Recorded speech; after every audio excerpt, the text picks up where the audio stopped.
Many tie their faith to their prayer. Many tie their faith to their knowledge. Many tie their faith to their purity. It will lead you far, but it will stop somewhere. That's the problem with tying your faith to those things. When you tie your faith to your prayer, any day you don't pray, you are faithless. When you tie your faith to anything, that thing becomes your limitation.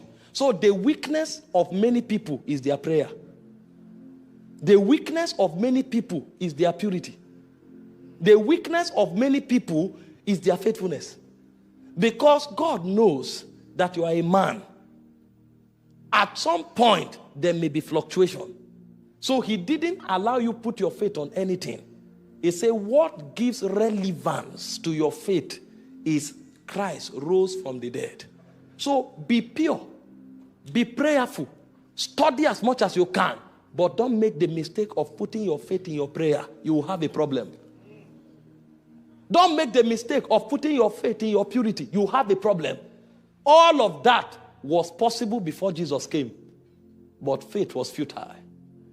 Faith became relevant.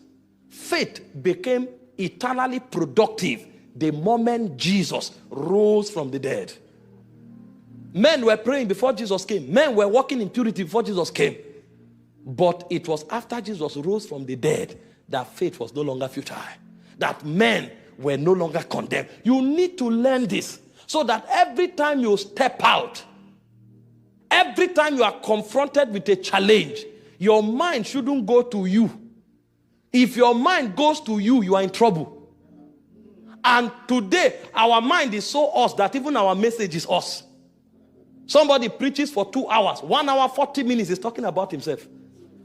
And that's why when you are done hyping yourself, even the deaf won't hear. Most of our big conferences today, people come and give their credentials of their stature.